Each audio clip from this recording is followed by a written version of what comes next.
سے جتنے انٹرویوز میں نے کیے ہیں شاید ہی کسی اور نے کیے ہیں. میں تو ڈیموکریٹ ہوں اور میں تو کسی بھی ڈکٹیٹرشپ کے خلاف ہوں کہ عمران خان بھی نوجوان نسل کی آرزوؤں اور خواہشوں کا مرکز ہے.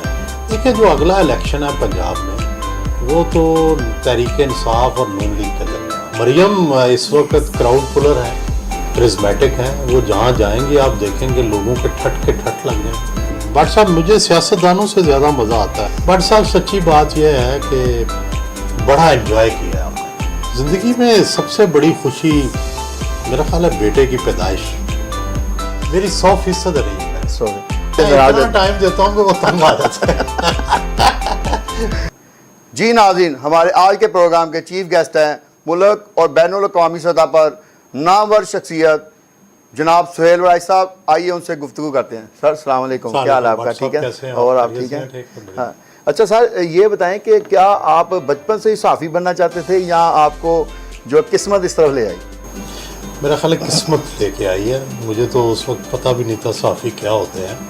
میں جانتا تھا کچھ صحافیوں کو جو ہمارے مقامی صحافی تھے, لیکن کبھی سوچا بھی نہیں تھا کہ یہ کیریئر ہوگا. یہ قسمت لے کے آ گئی. اچھا سر, اپنی کوئی ابتدائی لائف کے حوالے سے بتائیں, کہاں پیدائش ہوئی, ایجوکیشن؟ جی میں جور آباد, پہلے ضلع سرگودا ہوتا تھا, اب ضلع خوشاب ہے, وہاں پیدا ہوا. وہاں کے مقامی اسکولوں میں پڑھا, پھر گورنمنٹ ہائی اسکول بلوال پڑھا, پھر گورنمنٹ کالج سرگودا پڑھا, وہاں سے ایف ایس سی کی, پھر میں ایف سی کالج لاہور پڑھا, وہاں سے بی ایس سی کا ایگزام دیا, پھر بی اے کا پرائیویٹ ایگزام دیا, پھر ایم اے انگلش کیا پنجاب یونیورسٹی سے.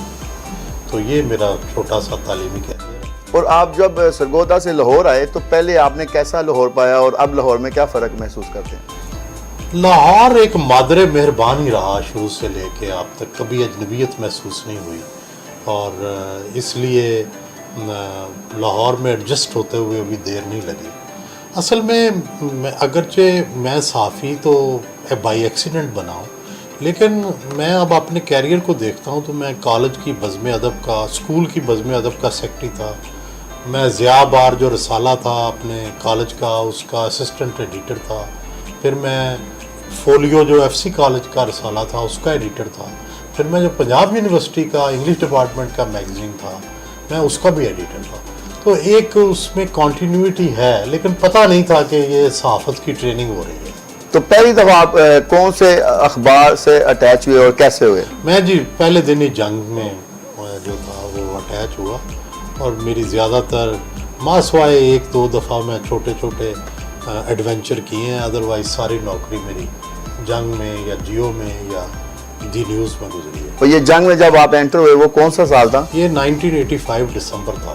جی, تو آپ یہ بتائیں کہ پرنٹ میڈیا میں یہ جو سفر تھا یہ کیسے شروع ہوا اور آپ کا جو کالم کیسے شروع ہوا اور آپ نے فیچر لکھنا کیسے شروع کیا؟ دیکھیں سچی بات یہ ہے بٹ صاحب کہ میں کوئی یہ تو نہیں کلیم کرتا کہ میں بہت بڑا آدمی ہوں. محنت کی وجہ سے یہ ممکن ہوا ہے. سوائے محنت کے, سوائے فوکس کے اور ایمانداری کے اور کوئی میری خوبی نہیں ہے. میں نے محنت کی, فوکسڈ محنت کی اور ایمانداری سے چلی. آپ نے بہت سارے لیڈروں کے انٹرویو کیے, تو ہمیں کچھ یہ بتائیں کہ آپ کی جو بے نظیر سے جو ملاقاتیں رہیں, جو آپ نے اس کو کیسی سیاستدان اور خاتون پایا؟ محترمہ سے جتنے انٹرویوز میں نے کیے ہیں شاید ہی کسی اور نے کیے ہوں, کیونکہ وہ جب دبئی میں تھیں یا لندن میں تھی تو میں آتے جاتے ان سے ملتا تھا, اور بہت ہی میرے ساتھ ان کا تعلق بہت ہی گہرا تھا. خاص کر ہمارا جو زیادہ تر ڈسکشن پرائیویٹ ہوتی تھی وہ ڈسکشن کتابوں پہ ہوتی تھی, کیونکہ مجھے بھی کتابیں پڑھنے کا شوق ہے, انہیں بھی پڑھنے کا شوق تھا, لیکن ان کا انٹرنیشنل مطالعہ ہوتا تھا. میرا ظاہر ہے اتنا بڑا, تو وہ مجھے کتابیں ریکمینڈ کرتی تھی کہ آپ وہ والی کتاب پڑھ لیں, آپ وہ والی کتاب دیکھ لیں. تو اس سے بھی وہ خوش ہوتی تھی کہ میں کتابیں پڑھتا ہوں اور میرا بھی چھوٹا موٹا بھی. جنگ میں بھی میں کیونکہ آپ کے ساتھ رہا ہوں اور میں نے جب بھی آپ کو دیکھا ہے آپ کو نئی کتاب پڑھ رہے ہوتے تھے, تو ہمیں یہ بتائیں کہ آپ کو کتاب کون سے موضوع پہ پڑھنا اچھی لگتی ہے؟ کافی سارے موضوعات ہیں جن میں میری دلچسپی ہے. ہسٹری ہے, اسٹوڈنٹ کی یعنی اس کے حوالے سے, ریلیجن ہے, پالیٹکس ہے. یہ خاص کر یہ تین موضوعات ہیں, پالیٹکس, ہسٹری اینڈ ریلیجن. پھر اس میں بایوگرافیز آ جاتی ہیں, یہ آ جاتا ہے. کتابیں تو اتنی ہیں دنیا میں ختم ہی نہیں ہوتی. اور آج کل بات ہے کہ ہماری زندگی چھوٹی ہے بالکل، اور کتابیں اتنی زیادہ ہیں کہ وہ آپ پڑھ نہیں سکتے. اور آج کل آپ جو کتاب مطالعہ کر رہے ہیں وہ بتائیں کون سی کتابیں؟ میں اصل میں آج کل ایک نئی کتاب آئی ہے یروشلم. جی یروشلم کی بایوگرافی ہے. یروشلم کا جو تو وہ یروشلم نہیں ہے، دنیا کی بایوگرافی ہے کہ کس طرح یہودی آئے، کس طرح مسلمان آئے، کس طرح کرسچین آئے، حضرت عیسیٰ کی کیا لڑائیاں ہوئیں، حضرت یہودیوں کے وہاں کیا حالات رہے. تو وہ یروشلم پہ پڑھ رہا ہوں. ابھی یہ ایک اور کتاب آئی ہے وائی نیشنز فیل، یہ ابھی پڑھنی شروع نہیں کی. تو اس طرح کوئی نہ کوئی چیز پڑھتا رہتا ہوں. اچھا، آپ نے ڈکٹیٹرز کو بھی دیکھا اور سویلین حکومت کو بھی دیکھا، تو آپ کیا سمجھتے ہیں ڈکٹیٹرشپ کا اور سویلین حکومت کا جو دور ہوتا ہے اس میں عوام کو کس میں یعنی جو آسانیاں ملتی ہیں؟ دیکھیں، ویسے تو میں تو ڈیموکریٹ ہوں اور میں تو کسی بھی ڈکٹیٹرشپ کے خلاف ہوں، لیکن ظاہر ہے ڈکٹیٹرشپس کے اندر بھی سہولتیں رہیں، معاشی خوشحالی رہی. جنرل مشرف کے زمانے میں رہی، ضیاء الحق کے زمانے میں رہی، کیونکہ امریکن ڈالرز آتے تھے. تو جمہوری حکومتیں اتنی خوش قسمت نہیں رہیں کہ ان کو بھی مالی امداد جو ہے وہ ملے. لیکن آزادی اور زیادہ سے زیادہ آزادیاں جمہوری حکومت میں ہوتی ہیں، اس لیے میرا ووٹ ہمیشہ جمہوریت اور سول حکمرانی کی طرف. اچھا، آپ نے نواز شریف کو بڑا قریب سے دیکھا، ان کے بارے میں بتائیں کہ نواز شریف ایک تو دیکھیں 3 دفعہ وزیر اعظم بنے، لیکن بار بار ان کی ٹسل کیوں ہو جاتی تھی؟ آپ کوئی اپنا پرسنل ایکسپیرینس بتائیں. دیکھیں، میں نے جب وہ جنرل مشرف سے لڑائی کے بعد جب حکومت سے نکل گئے تو میں جدہ گیا، اور میں چونکہ ان سے پہلے ہمارے تعلقات اچھے نہیں تھے جنگ گروپ کے، اور آپ کو یاد ہوگا کہ جنگ گروپ کے ساتھ ان کی ٹسل بھی ہوئی تھی، اس میں بھی شامل تھا، تو مجھے بھی نکلوانا چاہتے تھے. لیکن پھر میں وہاں گیا اور میں نے ان پہ ایک پوری کتاب لکھی ہے جو کہ بایوگرافیکل نوٹ ہے، غدار کون، جس میں نے ان کی وجوہات لکھی ہیں. یہ واحد ہی کتاب ہے کہ جس میں کہ وہ کیوں فوج کے ساتھ یا جرنیلوں کے ساتھ ان کا کیا وجہ ہے لڑائی کی.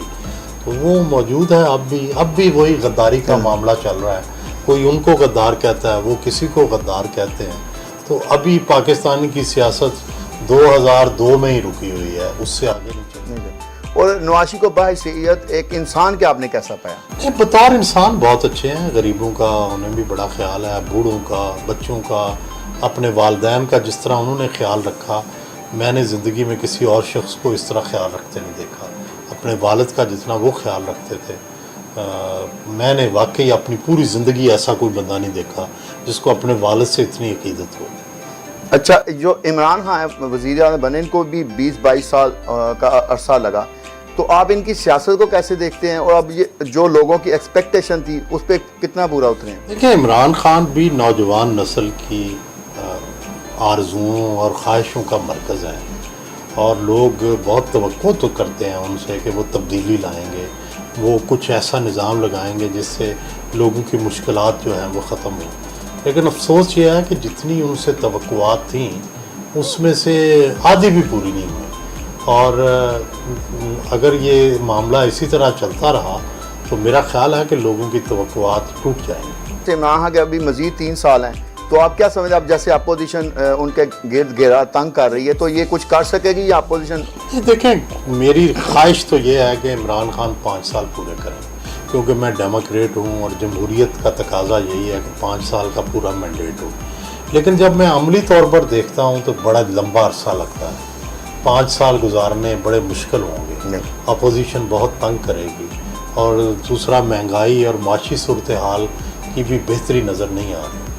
مریم نواز کو اور بلاول بھٹو کو مستقبل میں سیاست میں کیسا دیکھتے ہیں؟ دیکھیں، جو اگلا الیکشن ہے پنجاب میں وہ تو تحریک انصاف اور نون لیگ کے درمیان ہوگا. اس میں بلاول تو نظر نہیں آتے، لیکن بلاول ظاہر ہے سندھ کے اندر پوری طرح موجود ہے، اور پاکستانی سیاست میں ہی از ویری ینگ، آگے ان کا بڑا مستقبل ہے. اور مریم کے حوالے سے بتائیں. مریم اس وقت کراؤڈ پولر ہیں، کرزمیٹک ہیں، وہ جہاں جائیں گی آپ دیکھیں گے لوگوں کے ٹھٹ لگ جائیں گے. جب آپ الیکٹرانک میڈیا میں آئے تو آپ کا پروگرام جو ایک دن جیو پہ، یہ اس نے تو ایک قسم کا پاکستان کا نہیں، اب انٹرنیشنل لیول پہ بھی اس پروگرام کی نقل اتاری جاتی ہے باقاعدہ. بہت سارے ہم نے پروگرام دیکھے ہیں، تو اس کا آئیڈیا کیسے آپ نے کریٹ کیا اور اس کو کیسے لائے؟